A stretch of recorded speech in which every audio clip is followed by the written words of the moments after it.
Assalamualaikum warahmatullahi wabarakatuh. Perkenalkan, nama saya Salsa Surya Fajr Lestari, NPM 20 1117. Pada kesempatan kali ini saya akan memenuhi tugas filsafat hukum. Sebelumnya saya telah membaca artikel The Case of Spillution Explorers. Kisahnya itu bermula dari ada sekelompok penjelajah yang terdiri dari 5 orang terjebak di goa karena tanah longsor. 5 penjelajah tersebut terjebak di bawah tanah setelah adanya longsor yang berakibatkan 1 orang penjelajah dinyatakan tewas. Lokasi goa yang sangat terpencil membuat penyelamatan menjadi sulit, sangat memakan waktu dan biaya yang sangat besar. 10 orang pekerja tewas dalam penyelamatan tersebut. Selain dana dari society yang juga dibutuhkan dana tambahan sebesar 800.000 velar yang merupakan jenis mata uang persemakmuran Neugard yang disediakan oleh langganan populer dan hibah legislatif untuk penyelamatan para penjelajah. Setelah 32 hari terjebak di dalam goa, akhirnya mereka berhasil diselamatkan. Sejak awal diketahui bahwa kematian karena kelaparan adalah sebuah kemungkinan pada hari ke-20. Diketahui bahwa penjelajah memiliki radio 2 arah yang berkomunikasi secara lisan yang terjalin. Para insinyur menginformasikan kepada para penjelajah bahwa setidaknya dibutuhkan 10 hari lagi untuk penyelamatan mereka. Setelah penyelidikan lebih lanjut, tim ahli medis memberitahu para penjelajah bahwa dengan mempertimbangkan kondisi dalam goa, peluang untuk bertahan hidup selama 10 hari lagi sangat kecil karena tidak adanya makanan. Lalu para penjelajah bertanya, apakah mereka akan bertahan hidup jika mereka terpaksa mengkanibalkan salah satu dari 5 penjelajah tersebut? Dengan enggan, mereka menjawab bahwa memang bisa untuk mengkanibalkan salah satu dari mereka untuk bertahan hidup. Diketahui bahwa hari ke-23, ketika tim penyelamat akhirnya mencapai para penjelajah, mereka menemukan bahwa Whitmore telah dibunuh dan dimakan oleh keempat penjelajah lainnya. Penjelajah yang tersisa diadili atas pembunuhan berdasarkan undang-undang yurisdiksi. Siapapun yang dengan sengaja mengambil nyawa orang lain akan dihukum mati. Mereka dinyatakan bersalah dan dijatuhi hukuman gantung oleh pengadilan umum. Tetapi, mereka telah mengajukan petisi kesalahan kepada pengadilan. Lalu ditambah juga kesaksian para terdakwa yang diterima oleh hakim adalah sebagai berikut. Whitmore mengusulkan agar mereka mendapatkan makanan yang diperlukan dengan membunuh dan memakan salah satu dari mereka. Whitmore juga mengusulkan untuk melakukan undian dengan menggunakan sepasang dadu yang ada. Pada awalnya, para terdakwa tidak mau untuk melakukan hal tersebut, tetapi akhirnya mereka setuju karena mereka mendengar percakapan dari radio bahwa mereka masih bisa bertahan hidup jika salah satu dikanibalkan untuk mereka konsumsi. Para penjelajah merancang dan menyetujui metode menggunakan dadu untuk mendapatkan undian. Sebelum dadu dilempar, Whitmore mengundurkan diri dari kesepakatan dan menyatakan bahwa ia akan menunggu seminggu lagi. Yang lain menuduhnya telah melanggar kepercayaan dan melanjutkan untuk melempar dadu. Sebelum melempar dadu, para terdakwa meminta Whitmore untuk menyatakan keberatan atas keadilan pelemparan dadu tersebut. Dia tidak mengajukan keberatan dan lemparan dadu itu tidak menguntungkannya. Whitmore dihukum mati dan dimakan karena lemparan dadu tersebut menuju kepada Whitmore. Akhirnya Whitmore dibunuh dan dimakan. Trupany berpendapat keputusan yang diambil pada tingkat pertama adalah adil dan bijaksana, dan satu-satunya keputusan yang dapat diambil adalah hal tersebut. Ketua Mahkamah Agung mengakui bahwa tidak ada pengecualian terhadap ketentuan undang-undang yang berlaku, terlepas dari seberapa besar simpati dari orang-orang. Ketua Mahkamah Agung lebih memilih untuk mengandalkan kemungkinan grasi eksekutif yang digambarkan sebagai mengurangi kekuatan hukum, dan mengusulkan agar Mahkamah Agung ikut berkontribusi dengan hakim yang bersangkutan, berharap grasi akan diberikan. Keadilan dapat dicapai dengan cara ini tanpa mengabaikan isi hukum. Lalu para terdakwa dirawat karena kekurangan gizi dan mengalami shock. Kemudian didakwa pembunuhan di dalam persidangan. Ketua juri berprofesi sebagai pengacara bertanya kepada pengadilan, apakah juri dapat menemukan keputusan yang khusus yang menyerahkan pada keadilan untuk mengatakan apakah berdasarkan fakta-fakta yang ditemukan, para terdakwa bersalah, baik jaksa maupun pembela yang menerima ini berdasarkan fakta-fakta yang ditemukan.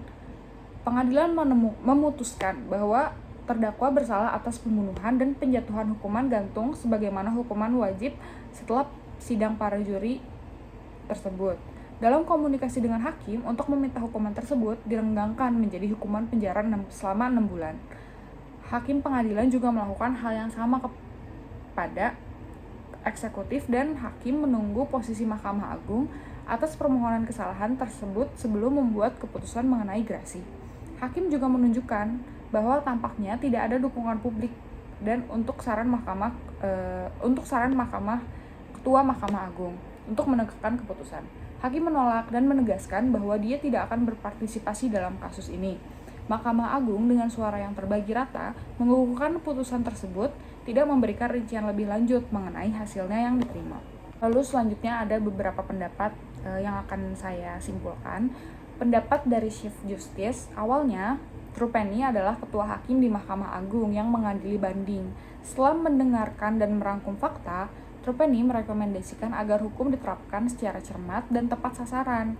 Dia menegaskan, undang-undang pembunuhan persemakmuran dapat diterapkan dalam menilai perilaku keempat terdakwa.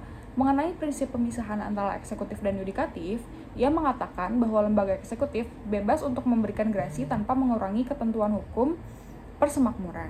Meskipun pengadilan di tingkat yang lebih rendah telah diberi mandat untuk memberikan keputusan atas permasalahan tersebut, ia merasa akan lebih baik jika eksekutif juga diberi kesempatan untuk menawarkan solusi atas permasalahan tersebut. Lalu selanjutnya ada pendapat dari Justice Foster.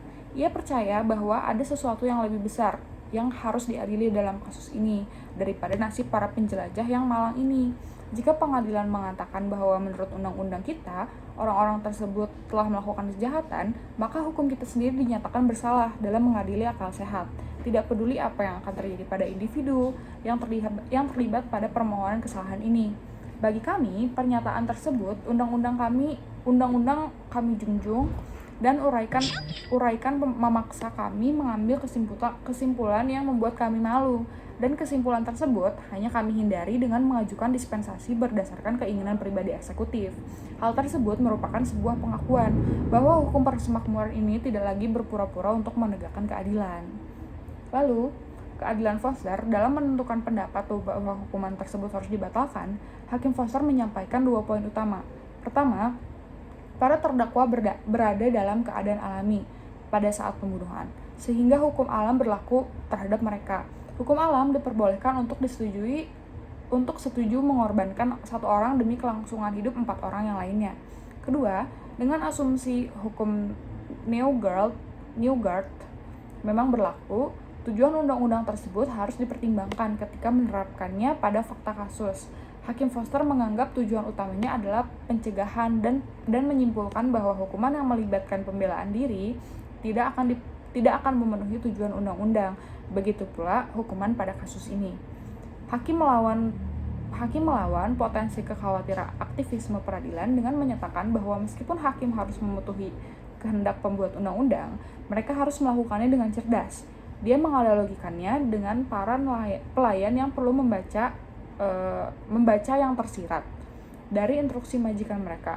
Kepatuhan literal yang ketat mungkin tidak selalu menjadi niat sebenarnya. Oleh karena itu, koreksi atas kesalahan atau kelalaian legislatif yang jelas bukan untuk menggantikan kehendak legislatif, namun untuk membuat kehendak tersebut efektif. Lalu selanjutnya ada pendapat dari Justice Tetting. Menurut pendapat Hakim Tetting, secara emosional terpecah antara simpati dari para terdakwa dan perasaan muak terhadap tindakan mengerikan yang mereka lakukan. Dia akhirnya mendapati dirinya tidak mampu untuk memutuskan kasus tersebut. Hakim Tetting sangat tidak setuju dengan alasan Hakim Foster dalam membatalkan hukuman tersebut. Ia mengkritik konsep keadilan alamiah dan tidak puas dengan rumusan Hakim Foster yang menempatkan hukum kontrak di atas hukum yang melarang pembunuhan.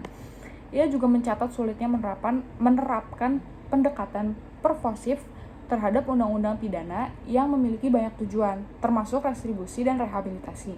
Ia membedakan pengecualian pembelaan diri yang dibuat oleh hakim masa lalu atas dasar bahwa ini bukan pembunuhan yang disengaja, sehingga tidak bertentangan dengan kata-kata dalam undang-undang. Hakim mengutip kasus Persemakmuran 5, Valjean, di mana kelaparan diadakan bukan untuk membenarkan pencurian sepotong roti, apalagi pembunuhan.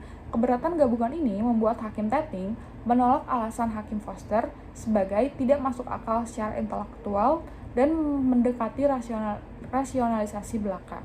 Meski menolak alasan Hakim Foster, Hakim Tating tidak bisa memaksakan diri untuk mengambil pandangan alternatif bahwa keyakinan para terdakwa harus ditegakkan.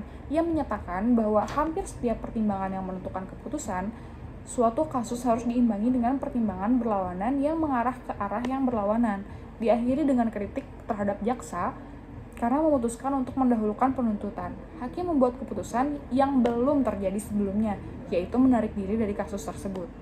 Lalu selanjutnya ada pendapat dari Justice Skin. Pendapat keempat dimulai dengan mengecualikan gerasi eksekutif dan moralitas tindakan para terdakwa sebagai faktor yang relevan dengan pertimbangan pengadilan. Sebaliknya, pertanyaan di hadapan pengadilan adalah murni penetapan undang-undang di Neugarth dan menentukan apakah terdakwa dengan sengaja mengambil nyawa Wetmore. Ia mengkritik hakim-hakim lain karena gagal membedakan aspek hukum dan aspek moral khusus dalam kasus tersebut. Meskipun ia memiliki preferensi yang sama agar para terdakwa terhindar dari kematian, ia menghormati kewajiban kantornya untuk mengesampingkan kecenderungan pribadinya terhadap apa yang dimaksud dengan keadilan ketika menafsirkan dan menerapkan hukum.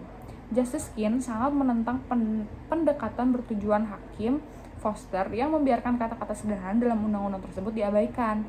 Ia menekankan bahwa undang-undang mungkin memiliki kemungkinan tujuan, namun timbul kesulitan dalam menentukan tujuan sebenarnya dari undang-undang tersebut. Justice Skin ingat bahwa aktivisme peradilan sebelumnya di Neugarth pada akhirnya menyebabkan perang saudara yang membentuk supremasi badan legislatif atas peradilan. Ia menyimpulkan dengan mengkritik dan menciptakan alasan pembelaan diri oleh pengadilan, lalu menunggu badan legislatif memperlakukan revisi tersebut akan menghasilkan sistem hukum yang lebih kuat. Lalu selanjutnya ada pendapat dari Justice Handy. Berbeda dengan hakim lainnya, Hakim Handy lebih memilih untuk menggunakan pendekatan pragmatis masuk akal.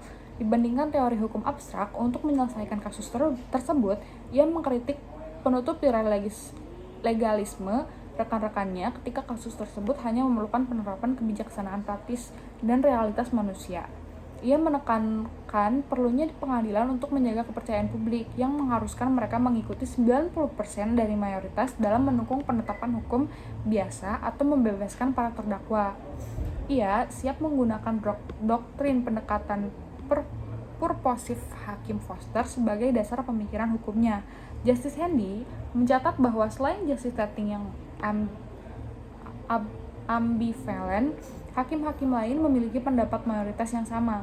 Para hakim yang memberikan suara untuk mempertahankan hukuman tersebut berbeda dengan Hakim Foster dan Handy yang berperan untuk menghindarkan para terdakwa dari hukuman mati. Pembelajaran yang dapat saya ambil dari kasus tersebut, dengan adanya kasus penjelajah Spilutian memberi pembelajaran yang bisa diambil, yaitu dengan latar belakang ini maka pelanggaran yang ada harus ditangani dengan pikiran terbuka demi interpretasi yang cerdas tergantung dengan keadaan yang ada.